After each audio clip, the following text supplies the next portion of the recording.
home. Now, this interview with Oren, he's the author of a book, The Once and Future Worker, A Vision for the Renewal of Work in America. It's a groundbreaking re-evaluation of American society, economics, and public policy. And he's also a senior fellow with my friends at the Manhattan Institute for Policy Research. This book has been going around, as I say to him in the interview. We've been arguing about it at the Daily Wire. The interview is a little bit wonky, but listen closely because he's talking about something really important about how we organize our economy, whether we organize it for consumers or for employment. Take a listen to Oren. Oren, thank you very much for coming on. I appreciate it. My pleasure. Thanks for having me. Well, your book, The Once and Future Worker, A Vision for the Renewal of Work in America, has been passed around the Daily Wire, and we've been fighting over it. It has caused a lot of discussion and arguments. So lay out, first of all, the thesis. Your thesis begins with a theory of the economy that you disagree with. So lay that out first. Yeah, sure. So I start with what I call economic piety, which is this idea that the economy is a pie, and our goal is to grow the pie. And as long as the pie keeps getting bigger, we can cut it up however we need, and everybody can have enough. That's really how left of center, right of center, how most economists, policymakers, politicians have talked about prosperity and what we're trying to achieve for a very long time. And on those terms, we've achieved it. GDP keeps growing, the safety net and the way we redistribute keeps expanding, and yet we have some very serious problems. People don't seem to be very happy with the result. No, there does seem to be this actual malaise spreading out, the opiate addiction and all that. So what's the cause? What's the reason? So my argument is that all of that is entirely consumer focused. We're measuring your welfare by how much you get to consume.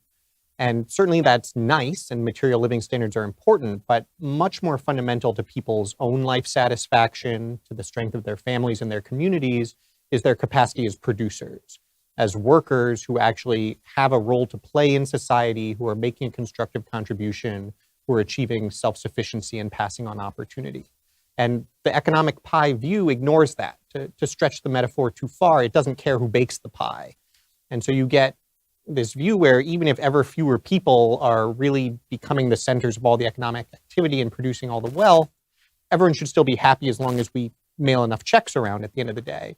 And we're seeing the result of that, which is you can mail an awful lot of checks around and still have people who are not happy, who aren't finding a way to constructively engage in society, who aren't building strong families and communities, and that puts you in a spiral that's headed in the wrong direction. But can anything be done about this? I mean, don't jobs basically, aren't they created by the economy naturally? Isn't there creative destruction in capitalism that's just going to get rid of certain jobs? And that's absolutely true, and that's fine. I don't think that that's the problem, and I don't think that's something that we should resist. I think what's happened in the view that we've taken is we've said, the labor market is a market. It's where we create and find jobs. And just like any other market, we're going to let it find its efficient outcome, and that's going to be best for our growth and our consumption. And that's true, but what it misses is that there's nothing in economics that says the labor market is going to settle somewhere where everyone can find good work that would allow them to support a family. If we actually have a substantive social preference for what we want the labor market to do, we actually care where wages settle, we care how many jobs are available, what kind of jobs, then we can't just say, the free market outcome is sufficient. We actually have to say, no, we have a preference for how the labor market should behave. And the way to affect that isn't to do what the left tends to do, which is say, well, we'll just yell at it until it does something else. That's a good way to get an even worse outcome. But it's to look at the conditions. It's to say a market just takes the conditions it's operating in and spits out a result. If we're not happy with the result, then we have to pay attention to the conditions, to the regulatory context that determines what kind of businesses form, to the education system that determines what kind of workers we're preparing, to trade and immigration, which determine how we draw the line around who gets to be in the labor market, organized labor, taxes. There are all of these different ways that if we cared about what actually happens in the labor market, we would do things very differently than we've been doing them. Okay, let's talk about this, how it looks in real life. I mean, it's just how it looks in detail. There's the worry with government intervention, any kind of intervention in the job market is kind of what they used to call the buggy whip idea that the buggy whip industry goes out of business and the politicians say, oh, we cannot let our great traditional industry of buggy whips go out of business, and we wind up subsidizing an industry that we don't need at all, which is essentially what Barack Obama was saying to people when he said some of these jobs aren't coming back, manufacturing jobs are just going to go away. What can you actually do in real life that is going to replace jobs that have been taken away, say, by automation? So, I think the buggy whip example is exactly what we shouldn't be resisting. We don't need to subsidize people making buggy whips. But there are still other things people want to make. So, and that people want to buy that need to get made. As you look at how our economy evolves as people get richer, we can see what the richest people in society now are consuming, and it's a lot of made stuff. It's not digital downloads. It's not yoga lessons. It's a little bit of those things, but it's mostly bigger houses, more cars, more furniture. It's stuff that also has to get made. And so there's no shortage of need for that kind of economic activity in the economy. And in fact, automation is a force for good in that respect. Automation is just a word we use for people becoming more productive, for being able to make more with less hours of work. And that's the exact formula by which wages rise. That's the exact formula by which workers across the economy can become more productive and more prosperous over time. What's happened isn't that automation is wiping out all the jobs. It's actually exactly the opposite. Productivity growth has slowed down. We're making it possible for workers to do more with less, more slowly. That's a lot of mores and lesses in one sentence. But the way to think about it is, in the past, what has happened is workers became more productive. We still needed all the workers, and they made more stuff. What's been happening over the last couple of decades is that as workers become more productive, we just keep making the same amount of stuff and use less workers to do it. That's the concerning trend. It's not the automation. It's why have we stopped actually expanding our manufacturing and industrial economy in ways that would create more opportunities to produce stuff. And so it's not about protecting the buggy whip manufacturer. It's about saying, how do we make sure that investment in our economy, our preparation of workers for the economy, move in directions that are actually going to create opportunities for people to work. And how do you do that?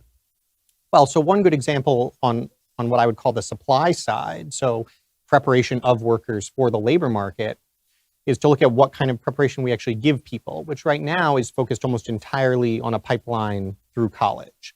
So we say the goal is everyone should get a college degree. Our high schools are essentially college prep academies for the most part. And if you fall out somewhere along the way, we don't really have much for you besides a shrug.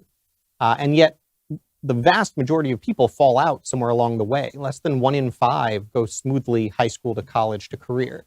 So instead of saying, well, that should be the goal, and those people who make it through are going to produce a lot of wealth for everybody, we can say, no, actually, it's the people who don't make it through and aren't likely to succeed in college who are our top priority. And our education system really needs to be oriented at least as much around a high school experience that's going to prepare them for the job that they're headed for, not toward college.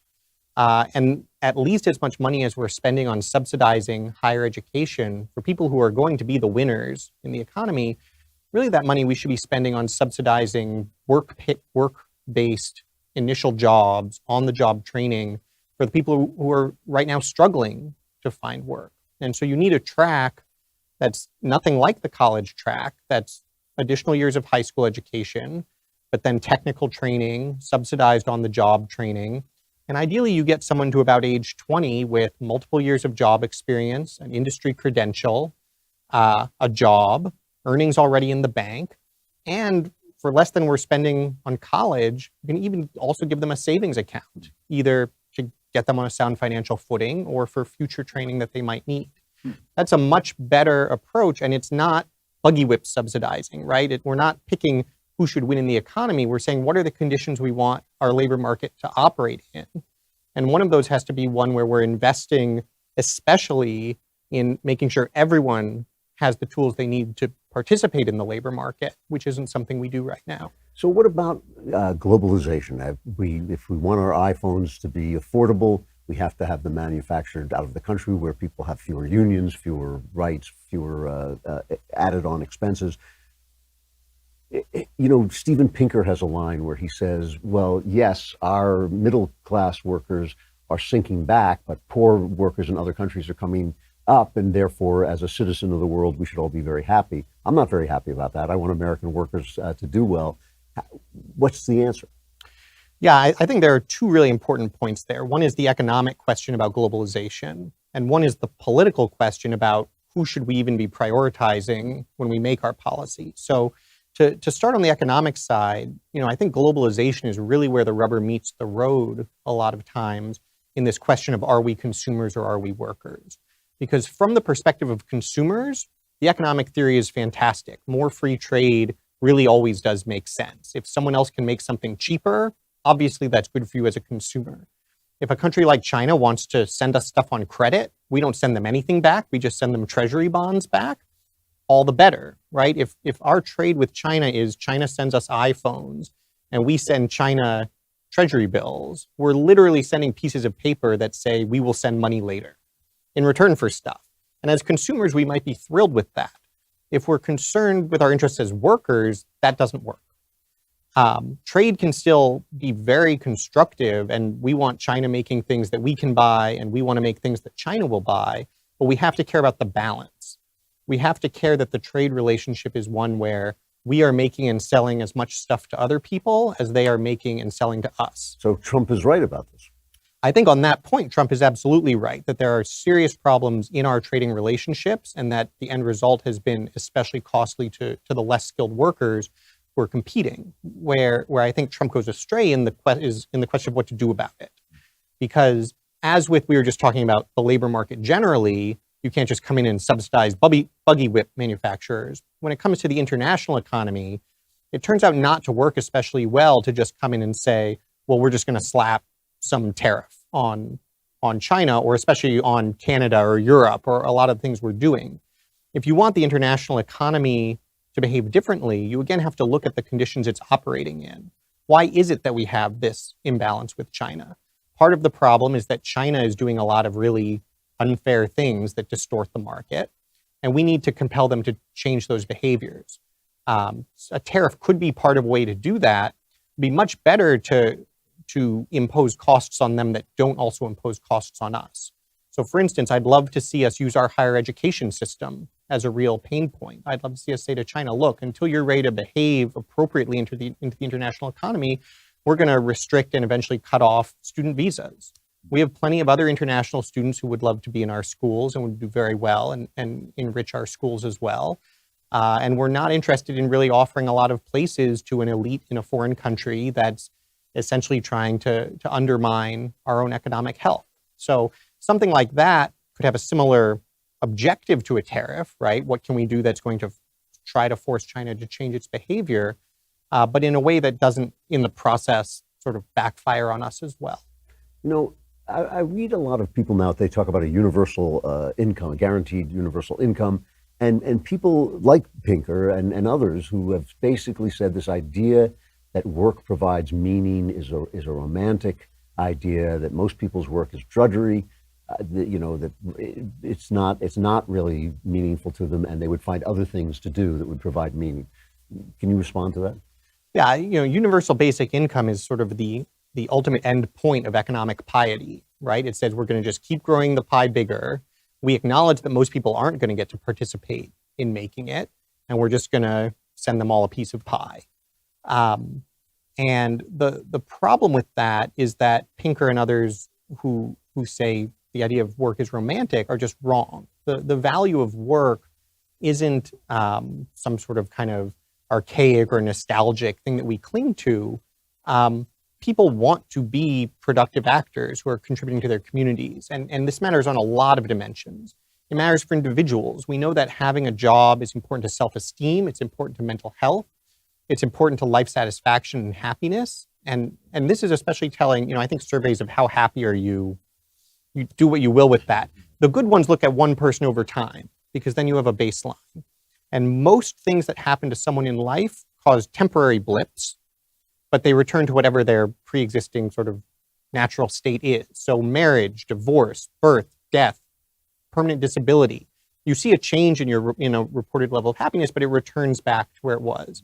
The only thing we've found that that's not the case for is unemployment. People never get used to not having productive work. They end up at a permanently lower state of well-being. And so for people and for their own economic opportunity, it's important. You're never going to move up to that second job if you're not in the first job. So when you say, why don't you just take the basic income instead, you're consigning someone to never climbing onto the economic ladder in the first place, because they're not going to go from basic income up to that fifth step or wherever you might hope they'd eventually reach.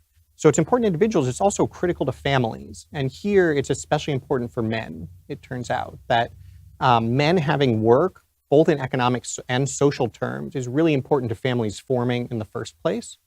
Unemployment is a huge driver of divorce, again, specifically for men. And then when you look at children, outcomes for children are much better in households where people are working. And again, this isn't just because they have more income, it's because it's the work itself. And even more strikingly, just being in a community where people are working. So not even your own parents. Communities that have more people working turn out to have higher levels of upward mobility for kids. So it's better for the individuals, it's better for the families. And then when you step back and think about what that means for our economy, it comes down to a question of sustainability. And that word has now become sort of captured and run off as this environmental thing. But sustainability is a much broader concept. It's about whether or not we're nurturing the endowments that let us enjoy the things we care about. And having those strong capacity to work, those strong families, passing opportunity on to children, that's critical to the sustainability of our society. And if you take work away, which is what we've started doing, that falls apart. And I think that's what we're seeing. Oren Cass, the book is The Once and Future Worker, A Vision for the Renewal of Work in America. I'm telling you, we've been fighting over this book for weeks, and probably will continue to do it. I really appreciate your coming on. Thanks very much. I really appreciate it. Thank you for having me.